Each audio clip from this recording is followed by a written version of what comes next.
President Trump has just issued a clear warning to China. It's happening. You see it. It's happening. They have some cards. We have incredible cards, but I don't want to play those cards. If I played those cards, that would destroy China. I'm not going to play those cards. But let this also be a warning to China and others who continue to flood our streets with illicit drugs. It must stop, and we will take action to safeguard our communities. It cannot be any clearer than what the president has said.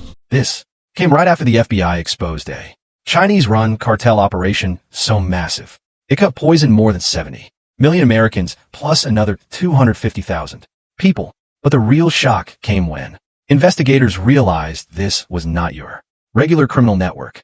This one was like a marketplace where legitimate-looking Chinese companies operated, exactly like Amazon, except their best sellers were deadly drugs. The trail led investigators straight to the mountains of Sinaloa, where cartel cooks were converting Chinese precursors into a street-ready death recipe for American citizens. I have been to Narrowlaps before, but I've never seen anything like this.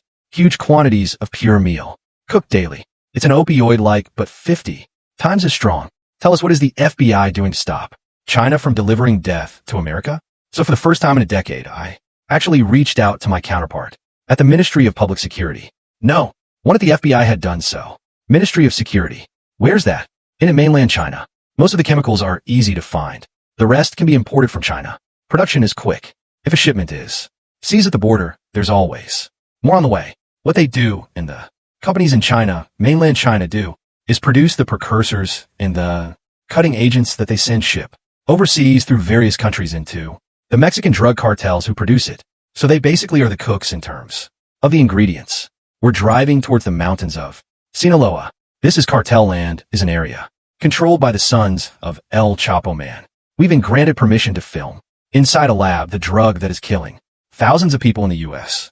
It was something like 139 kilograms of powder. That's enough lethal doses for 70 million Americans. Federal prosecutors say 7 Chinese nationals have been arrested in a sweeping takedown targeting illegal on a house. It's often bought with cash and hidden in plain sight across residential neighborhoods. And it's not an isolated incident. So this whole investigation started on September 3rd, 2025 as a joint effort between the FBI and the DEA in Dayton, Ohio. They called it Operation Box Cutter, and the mission was to take down a group of traffickers moving large quantities of dangerous drugs into the United States. But according to Elenina Laterora, the special agent in charge of the Cincinnati field office, the money and drug trail led them straight to a complex supply chain, stretching from Dayton, Ohio, all the way to mainland China. But soon the investigators learned that the co-conspirators were also ordering the products from companies in China for the purpose of cutting, extending, and processing the drugs. We're talking about legitimate-looking Chinese chemical companies running what agents later called a drug Amazon built to flood America with death. And the entire setup worked just like any global e-commerce platform. The companies openly marketed illegal cutting agents and precursors on professional websites. They provided catalogs, product descriptions, customer service, and you won't believe this, even user manuals to help their American traffickers choose the right chemicals to boost yield and potency. These guys were so bold that they sent the shipments directly through the U.S. Postal Service. And guess what? Postal workers had no idea they were handling deadly materials that could wipe out entire cities. Payments were processed in cryptocurrency, funneled through digital wallets managed by Chinese brokers, and then pushed into overseas bank accounts, making the entire trail almost impossible to trace. At the center of all this was a man from Tip City, Ohio, named Eric Michael Payne. According to investigators, Payne was the primary supplier of cutting agents in southern Ohio. He ordered multiple shipments directly from these Chinese chemical companies and used them to boost the yield and potency of local batches before feeding them to the American population. These chemicals included potent animal tranquilizers, some 200 times stronger than morphine, used not just to stretch the drug supply, but to make it deadlier. With just one batch, Payne could mix enough to create over 150 kg of street product, and that's enough to kill tens of millions of people. In fact, when agents finally raided his stash, they uncovered around 139 kilograms of powder, enough to wipe out the population of Ohio 5 times over. And that was not even all. They also seized 52 5G worth of powder that can be used to make fat pills. That's enough to kill another 270,000 Americans. Now, Payne didn't pull this off alone. Payne's significant other, Orion, Rafford, and another U.S.-based individual named Kendria Davis are alleged to have assisted Payne in transferring cryptocurrency to the Chinese companies through the Chinese nationals named in the indictment. Since 2022, they have helped him move over $60,000 in cryptocurrency to the Chinese suppliers. U.S. prosecutors have now indicted 4 of those companies. Alongside them, 22 Chinese nationals were charged, including corporate agents and brokers who managed orders, negotiated prices, and handled payments. The Treasury Department also followed up with sanctions, freezing any U.S.-linked assets and banning American firms from doing business with them. But here's the shocking twist. Even with the companies and their U.S. links exposed, investigators discovered that something far worse is going on across the southern border in Mexico. So, by now you guys probably know that this Chinese Ohio bust is just one layer of this criminal network. Because while those chemicals were being smuggled into America through small suppliers like Payne, most of them were directly shipped to the cartels in Mexico. Once the chemicals leave China, most of them are shipped straight to Mexico's major ports like Manzano or Lázaro Cárdenas. They're usually hidden inside large cargo containers mixed with ordinary products or labeled as harmless industrial supplies to avoid detection. When the shipments arrive, cartel-linked front companies pick them up and move them inland to cartel super labs in the mountains of Sinaloa, Jalisco, and Michoacán, where they're turned into and meth on an industrial scale. Now, the crazy thing is these labs don't look like people imagine. Take a look inside. There are now dozens, probably hundreds, of labs here in Sinaloa. No land is needed to grow ingredients. It's entirely synthetic. It's so easy and cheap to make. It can be cooked almost anywhere. As you can see, there's nothing fancy or high-tech in there. Most of these labs are makeshift setups inside abandoned warehouses or rural compounds in the mountains of Mexico. But inside, the cartel cooks have everything they need to produce just enough to wipe out an entire country. Even this reporter was shocked by what he saw. I have been to narrow labs before, but I have never seen anything like this. Huge quantities of pure fatal cooked daily. It's an opioid, but 50 times as strong. The cartel cooks start taking synthetic compounds, like knit-ins or sourced from Chinese suppliers, and combine them with locally available base materials. The mix is cooked under controlled heat, filtered, and crystallized until it forms a fine white powder. That powder is then blended with more additives, creating what looks like pure, but in reality, it's something much worse. Once the base mixture is ready, it's sent to a separate part of the lab where counterfeit pill machines are waiting.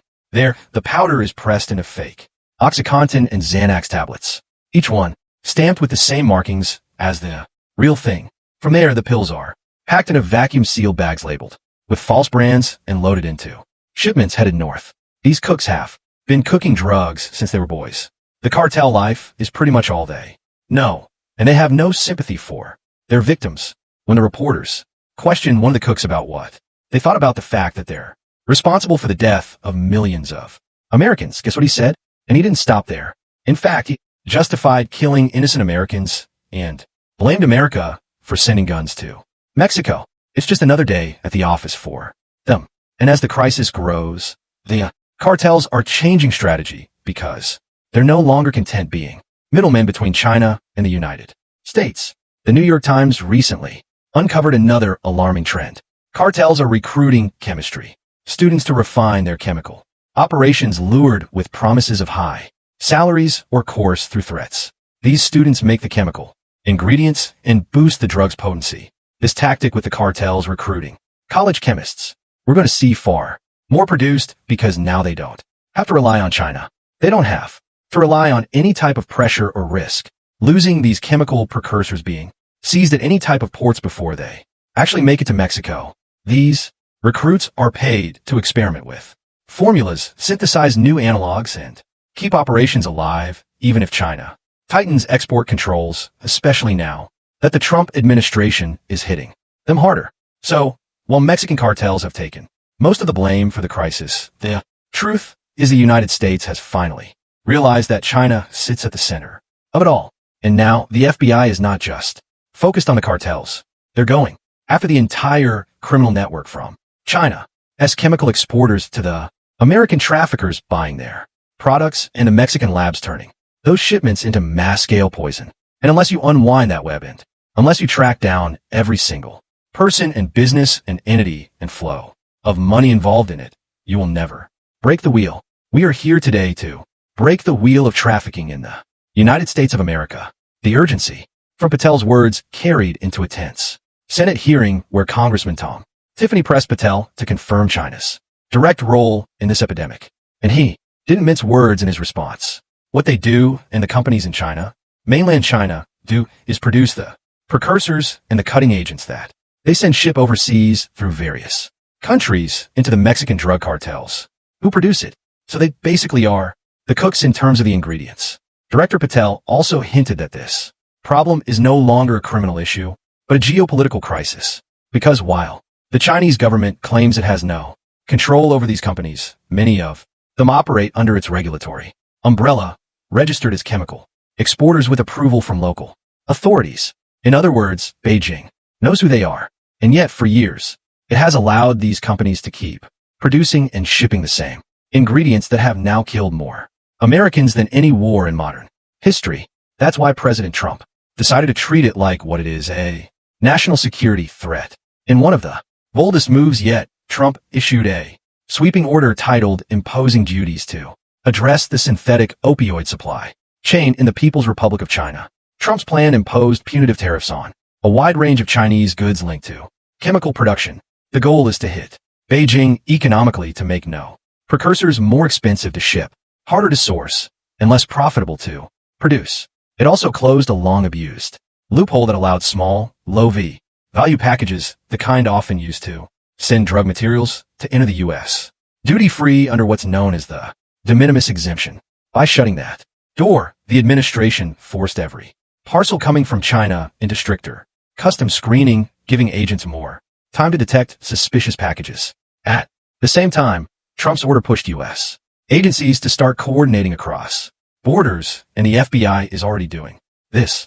We've also working with our counterparts in places like India and Guatemala because the transshipment routes of the precursors, the Mexican drug cartels have gotten creative and, instead of coming directly to America, are going into these countries, and we've had massive success in India and Guatemala and in those governments' great partnerships in shutting down the ability to ship the precursors into those countries. The strategy was simple but aggressive. Choke the supply at every stage, manufacturing, finance, and transit, until the flow became too expensive to sustain. But even with Trump's new economic war in motion, the real question is, can America stop a system that's already evolved beyond borders? Please feel free to share your thoughts with us in the comments below, and don't forget to subscribe to our channel for more in-depth videos like this.